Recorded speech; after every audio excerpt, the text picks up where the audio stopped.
وَلَقَدْ عَلِمْتُمُ الَّذِينَ اعْتَدَوْا مِنكُمْ فِي السَّبْتِ فَقُلْنَا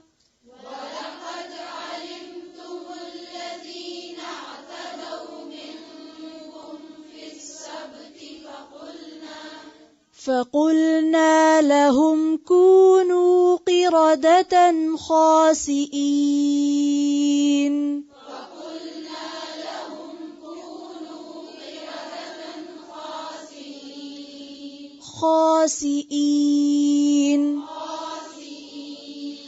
فقلنا لهم كونوا قردة خاسئين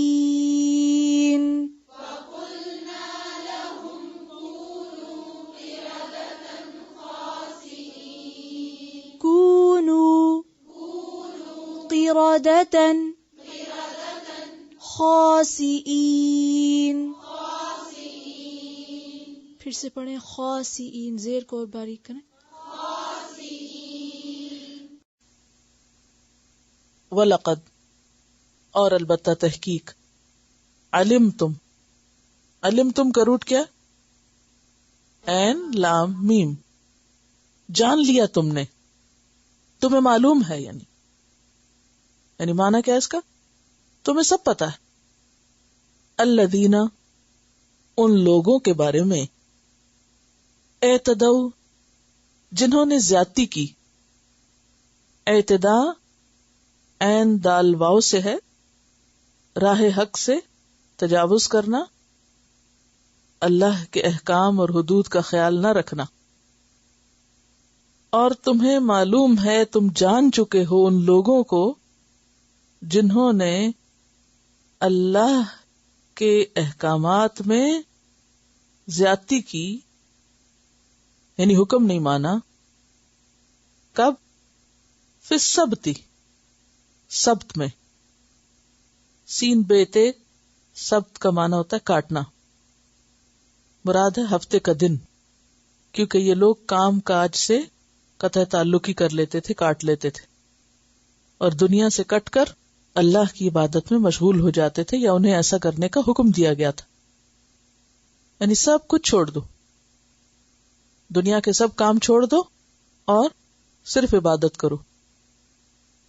یعنی ان کے لیے سبت کا دن یا ہفتے کا دن کیا تھا؟ ہالی ڈے تھا، جس میں انہیں دنیا سے الگ ہونا ہوتا تھا، جسے نصارہ کے ہاں اتوار کا دن ہے، سنڈے. فَقُلْنَا لَهُمْ تو کہا ہم نے ان کے لیے یا ان سے، کونو ہو جاؤ سے مرادیاں بن جاؤ. کیا؟ قردتن، قرد کی جمع، قرد کہتے ہیں بندر کو. خاسئین، خاسئ کی جمع ذلیل. خے سین حمزہ اس کا روٹ ہے. خسا کا مطلب ہوتا ہے رحمت سے دور ہونا، پھٹکار پڑنا، یعنی پھٹکارے ہوئے، دھتکارے ہوئے، ذلیل کیے ہوئے. وَلَقَدْ عَلِمْتُمْ اور البتہ تحقیق تم جان چکے. کن کو؟ الذین اعتدوا منکم ان لوگوں کو جنہوں نے تم میں سے زیادتی کی تھی. یہ سب نے نہیں کی تھی، ایک خاص بستی کے لوگوں نے یہ کام کیا تھا، ان کی طرف اشارہ ہے. یعنی بنی اسرائیل کے ایک خاص ٹرائب یا ایک خاص علاقے کے لوگوں کی طرف اشارہ ہے، جنہوں نے ہفتے کے روز کیا کیا؟ زیادتی کی. کیا زیادتی تھی ان کی؟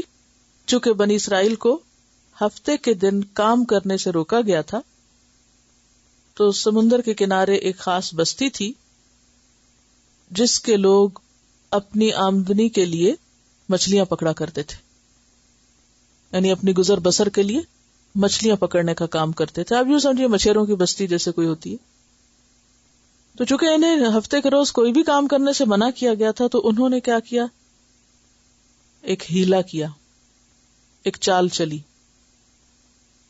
اور چال چل کے ہیلا سازی کے ذریعے بظاہر ہفتے کو کام نہیں بھی کیا، لیکن مقصد پورا کر لیا، مچھلیاں پکڑ بھی لی. اور وہ کرتے کیا تھے کہ ہفتے سے پہلے یعنی جمعے کی شام کو جال لگا دیتے. ہفتے کے دن جال لگا رہتا, مچھلیاں خود ہی پھنستی رہتی اس میں, اور اتوار کی صبح کو جا کے سارا جال باہر نکال لیتے. اور اس طرح بظاہر وہ کیا کہتے, ہم نے تو ہفتے کے دن کوئی کام ہی نہیں کیا. تو اللہ تعالیٰ نے ان کے اس فعل کو کس سے تعبیر کیا؟ زیادتی سے. وَلَقَدْ عَلِمْتُمُ الَّذِينَ اعْتَدَوْا مِنْكُمْ, تم جانتے ہو ان لوگوں کو, بہت اچھی طرح تمہیں پتا ہے ان لوگوں کا جنہوں نے تم میں سے ہفتے کے دن زیادتی کی تھی. فَقُلْنَا لَهُمْ, تو ہم نے ان سے کہا, کیا کہا؟ کونو, ہو جاؤ, کیا؟ قردتن, بندر. ہو جاؤ سے مراد یا بن جاؤ, کیا بن جاؤ؟ بندر. خاسئین, ذلیل ہونے والے. یعنی ہم نے ان کی شکلیں بگاڑ دیں, ان کو انسان سے بندر بنا دیا. کیوں؟ اس لیے کہ انہوں نے اللہ کے حکم کو بدلا تھا, تو اللہ نے ان کی شکل کو بدل دیا.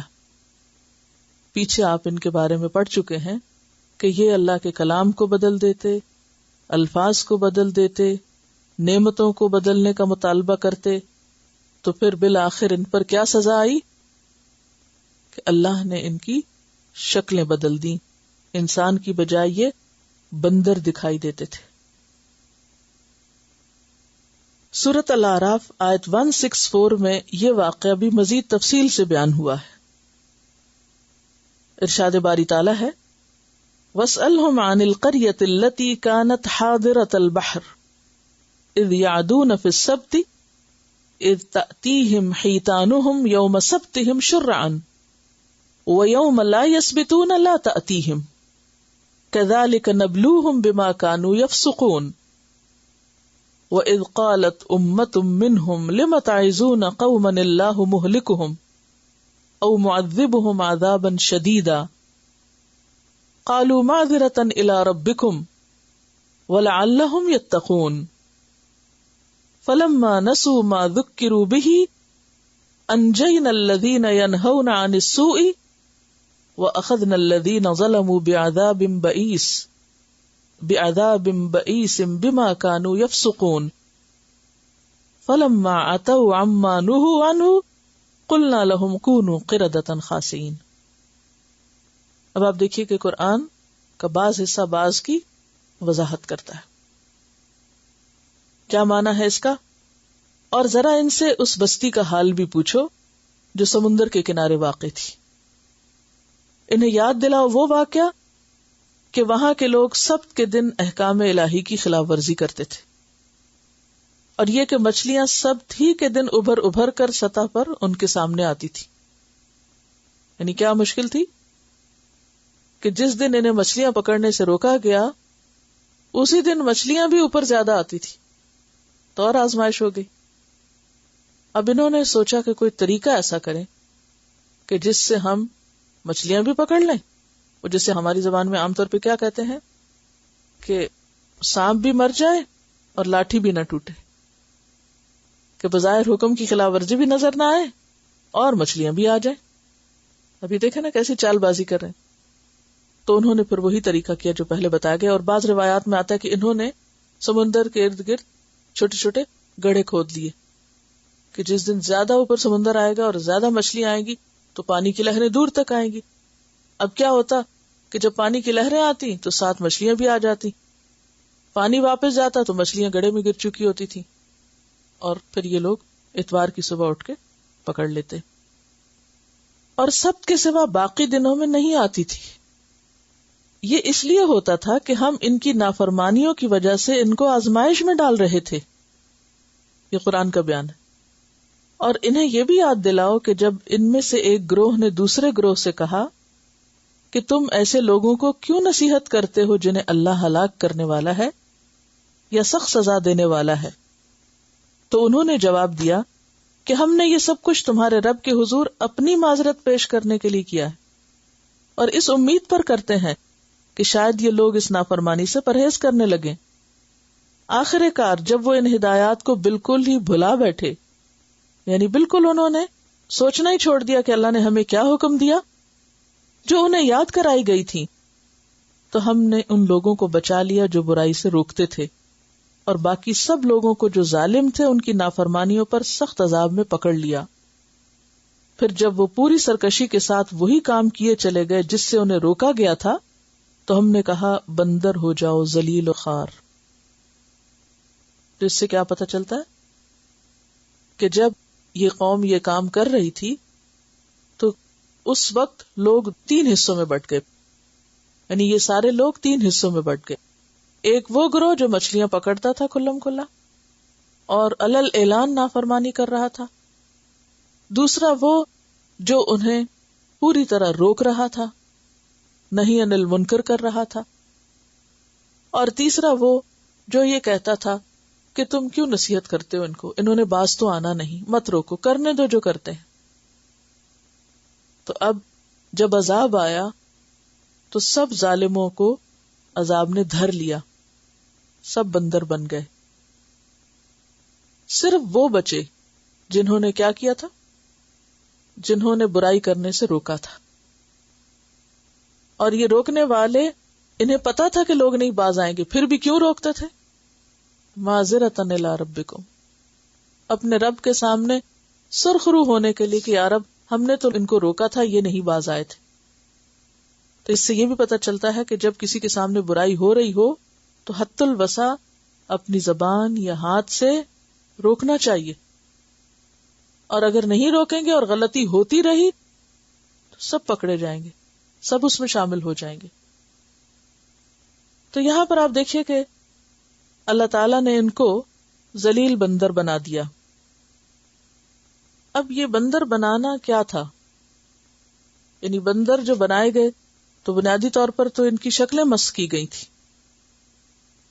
روایات میں آتا ہے کہ ان کی عقل اور شعور تو انسانوں جیسی تھی، لیکن ان کی شکلیں بندر جیسی بن گئی تھی۔ اب آپ خود سوچئے کہ انسان کے ہوش حواس باقی ہوں، وہ اپنے ہی بچے کو، اپنے ہی بھائی کو، اپنی ہی بیوی کو، اپنے ہی ماں باپ کو بندر بنا دیکھے تو اس کا حال کیا ہوگا؟ اب دیکھیں نا کہ بندر کی شکل کو اگر آپ ذرا ذہن میں لائیں، پورے جسم پر بالوں کا اگنا، نمبر 1۔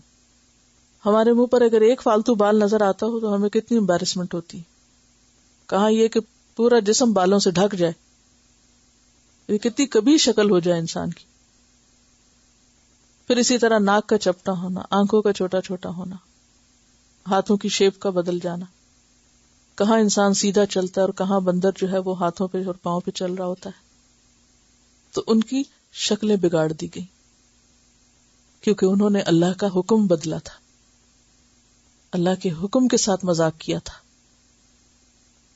تو اس سے یہ پتہ چلتا ہے کہ دین کے حکم کو اپنی مرضی کے مطابق ڈھالنے کے لیے اس میں تبدیلی کرنا اور ہیلا سازی کرنا اور چال بازیاں کرنا، یہ دراصل اللہ کے ساتھ مقابلہ ہے،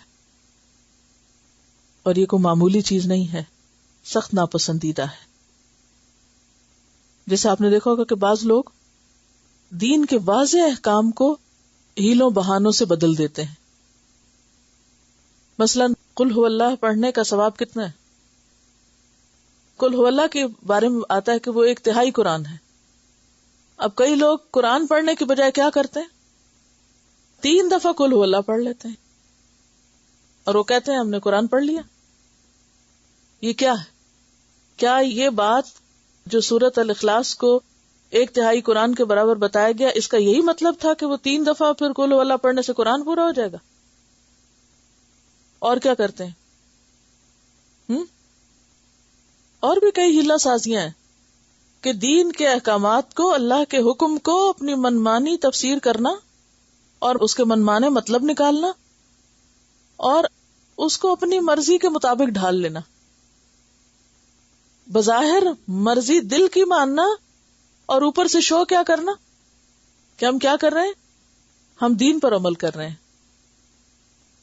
یا تو بھئی آپ کہہ دو کہ یہ دین نہیں ہے، ہماری مرضی ہے، تو ٹھیک ہے، لیکن اگر کوئی شخص مرضی اپنی کر رہا ہو اور نام اس کو دین کا دے رہا ہو تو یہ بدترین دھوکہ ہے۔ یخادعون اللہ والذین آمنوا وما یخدعون الا انفسہم. اسی طرح جب حجاب کی بات آتی ہے تو کہتے ہیں دل کا پردہ کافی ہے. آنکھ کا پردہ ہونا چاہیے، دل پہ پردہ ہونا چاہیے. حالانکہ قرآن پاک میں دلوں کے پردے اور آنکھ کے پردے کو غفلت کی علامت بتایا گیا ہے، اور اسے پناہ مانگی گئی ہے کہ کسی کے دل پہ پردہ ہو. اور کیا کرتے ہیں؟ کچھ سنتوں کا بھی اسی طرح مذاق اڑاتے ہیں. عورت کو وراثت میں حصہ دینے کی بجائے کیا کرتے ہیں؟ جہیز دے دیتے ہیں. وہ کہتے ہیں بس ہو گیا. یہ بھی ایک چال بازی.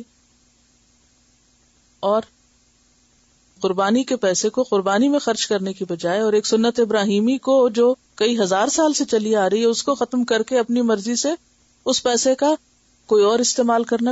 سارا سال آپ کے پاس پیسے ہوتے ہیں، آپ جو چاہیں استعمال کریں. جب ایک خاص موقع پر خاص کام کے لیے استعمال کرنے کو کہا گیا تو آپ کو وہیں پر خرچ کرنا ہے. اور کوئی مثال سود کے بارے میں جیسے قرآن میں آتا ہے کہ انما البیع مثل الربا. تجارت بھی تو ایسے ہی ہوتی ہے، جیسے تجارت میں پروفٹ ہوتا ہے اسی طرح یعنی سود میں پروفٹ آ رہا ہے، اس کو بھی پروفٹ نام دیا ہوا ہے. ہاں؟ تو دین میں اس طرح کی چال بازی کرنا، اللہ کے حکم کو بدل دینا یا اللہ کے حکم کی منمانی تفسیریں کرنا اور اس کو اپنی اسمارٹنس سمجھنا کہ ہم بہت عقل مند ہیں، یہ بے وقوفی کی علامت ہے. اور کوئی شخص اللہ کو دھوکہ نہیں دے سکتا.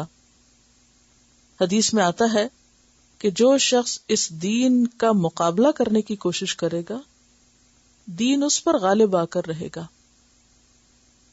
جو شخص دین کو نیچا دکھانے کی کوشش کرے گا یا دین کے ساتھ جھگڑا کرنے کی کوشش کرے گا تو دین اس پر غالب آ جائے گا. کوئی شخص اللہ کو عاجز نہیں کر سکتا. وقتی طور پر ایسے لگتا ہے کہ ایسا کرنے والے بڑے کامیاب ہو گئے اور بہت سمجھدار اور ہوشیار لوگ ہیں وہ، لیکن کوئی بھی حقیقت میں اس میں کامیاب نہیں ہو سکتا، اور نہ ہی ایسے کسی عمل کے پیچھے پر کوئی کامیابی ہے.